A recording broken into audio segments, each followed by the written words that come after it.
Hello students, welcome on my channel. हमने एक series start किया है जिसमें 10 एमसीक्यू हम डेली बेसिस पे रिवाइज कर रहे हैं और अभी जो है जनरल साइंस में बायोलॉजी का टॉपिक चल रहा है। तो बिना देर किए हम स्टार्ट करते हैं डेली एमसीक्यू 10 का दम।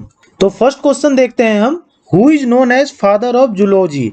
जूलॉजी के फादर किसे कहा जाता है? जूलॉजी का मतलब क्या होता है? जंतु विज्ञान। तो ऑप्शन है आपके सामने डार्विन, लामार्क, एरिस्टोटल और थियोफ्रास्टस। तो इसका सही आंसर क्या होगा? Option C, Aristotle. एरिस्टोटल को फादर ऑफ जूलॉजी कहा जाता है, जंतु विज्ञान के पिता कहा जाता है इन्हें। और एरिस्टोटल को फादर ऑफ बायोलॉजी भी कहा जाता है, इनको जीव विज्ञान का भी पिता कहा जाता है। तो ये भी ध्यान रखिएगा, पिछले लेक्चर में मैंने बताया था ये क्वेश्चन। सेकेंड क्वेश्चन देखते हैं हम, the book Historia Plantarum is written by. Historia Plantarum जो बुक है वो किसके द्वारा लिखा गया है? तो ऑप्शन है आपके सामने डार्विन, हिप्पोक्रेट्स, एरिस्टोटल और थियोफ्रास्टस। तो इसका सही आंसर क्या होगा? Option D, Theophrastus. थियोफ्रास्टस ने जो है हिस्टोरिया प्लांटरम नाम का बुक जो है वो लिखा है। और ये बुक जो है किस पे बेस है? प्लांट्स पे बेस है, पौधे पे। ठीक। और एक चीज में ध्यान रखिएगा, थियोफ्रास्टस को फादर ऑफ बोटनी भी कहा जाता है। बोटनी का मतलब होता है वनस्पति विज्ञान। तो आप इससे रिलेट कर लीजिएगा कि जब फादर ऑफ बोटनी इन्हें कहा जाता है, वनस्पति विज्ञान का पिता कहा जाता है, तो ये जो बुक है हिस्टोरिया प्लांटरम, ये क्या है? प्लांट पे है। देखिए इसमें प्लांट है ना, ये प्लांटरम, तो ये प्लांट पे बेस है। तो इन्होंने ही जो है ये बुक लिखा है। तो ऐसे आप रिलेट कर लीजिएगा कि बोटनी के फादर थियोफ्रास्टस है और थियोफ्रास्टस ने ही हिस्टोरिया प्लांटरम बुक लिखी है। क्वेश्चन नंबर थर्ड देखते हैं हम, oath taken by medical graduates is given by. जो ओथ लिया जाता है मेडिकल ग्रेजुएट्स के द्वारा, जो शपथ लिया जाता है, वो किसके द्वारा दिया गया था? तो ऑप्शन है आपके सामने डार्विन, हिप्पोक्रेट्स, एरिस्टोटल और थियोफ्रास्टस। तो इसका सही आंसर क्या होगा? Option B, Hippocrates. हिप्पोक्रेट्स ने जो है वो ओथ दिया था जो मेडिकल ग्रेजुएट्स लेते हैं। और हिप्पोक्रेट्स को जो है फादर ऑफ मेडिसिन कहा जाता है। ठीक, ये सब मैंने पिछले लेक्चर्स में आपको बता दिया है, जस्ट रिवीजन के लिए मैं बताता जा रहा हूँ।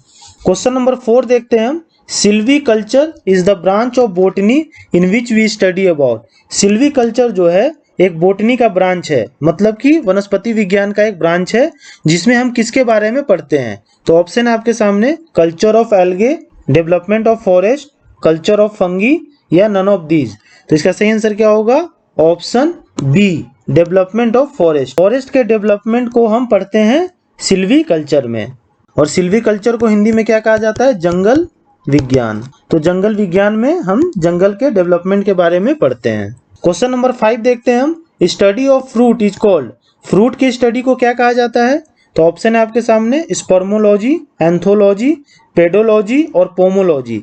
तो इसका सही आंसर क्या होगा? Option D, pomology. Study of fruits को जो है वो पोमोलॉजी कहा जाता है।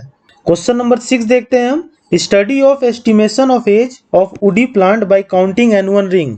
जो स्टडी करते हैं प्लांट्स के एज के बारे में, और उसको कैसे स्टडी करते हैं? तो एनुअल रिंग होता है इसमें, उसको स्टडी करके ये प्लांट का जो एज वो निकालते हैं। तो उस स्टडी को क्या कहते हैं? तो ऑप्शन है आपके सामने डेंड्रोलॉजी, डेंड्रोक्रोनोलॉजी, एग्रोनॉमी और डेमोग्राफी।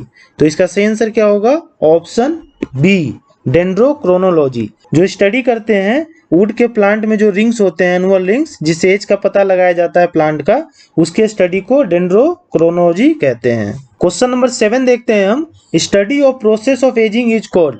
जो बूढ़ा होने का जो प्रोसेस है उसके स्टडी को क्या कहा जाता है? तो ऑप्शन है आपके सामने जेनेकोलॉजी, जेरोंटोलॉजी, ऑन्टोजेनी या नन ऑफ दीज। तो इसका सही आंसर क्या होगा? Option B, gerontology. Study of process of ageing को जेरोंटोलॉजी कहा जाता है।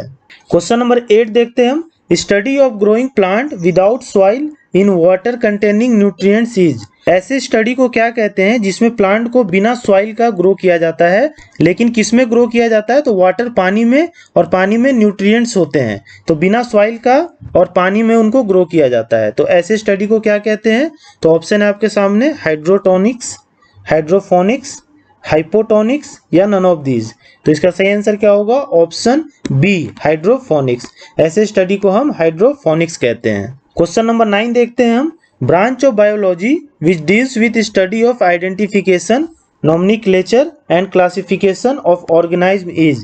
ऐसा ब्रांच ऑफ बायोलॉजी जिसमें हम ऑर्गेनिज्म के आइडेंटिफिकेशन यानी कि पहचान, नॉमेनक्लेचर यानी कि शब्दावली और क्लासिफिकेशन यानी कि वर्गीकरण के बारे में पढ़ते हैं, उसे क्या कहते हैं? तो ऑप्शन है आपके सामने एक्सोबायोलॉजी, इकोलॉजी, टैक्सोनॉमी और टॉक्सिकोलॉजी। तो इसका सही आंसर क्या होगा? Option C, taxonomy. ऐसे ब्रांच ऑफ साइंस जिसमें हम ऑर्गेनिज्म के पहचान, शब्दावली या वर्गीकरण के बारे में पढ़ते हैं, उसे टैक्सोनॉमी कहा जाता है। क्वेश्चन नंबर 10 देखते हैं हम। Potato, tomato and brinjal are 3 different species but all belong to which genus? आलू, टमाटर और ब्रिंजल ये तीनों जो हैं ऐसे स्पीसीज हैं जो एक ही जेनस को बिलोंग करते हैं, मतलब एक ही जाति को बिलोंग करते हैं। तो उसका क्या नाम है? तो ऑप्शन है आपके सामने सोलानम, पैंथेरा, फेलिस और टिग्रिस। तो इसका सही आंसर क्या होगा? Option A, solanum. सोलानम जो है वो एक ऐसी जाति है जिसमें पोटैटो, टोमेटो, ब्रिंजल ये तीनों आते हैं। तो होप आपके सारे क्वेश्चंस क्लियर हो गए होंगे। सो मिलते हैं नेक्स्ट वीडियो में 10 नए MCQ के साथ। और अगर आपको ये सीरीज पसंद आ रही है तो please like, share and subscribe to my channel. Thank you.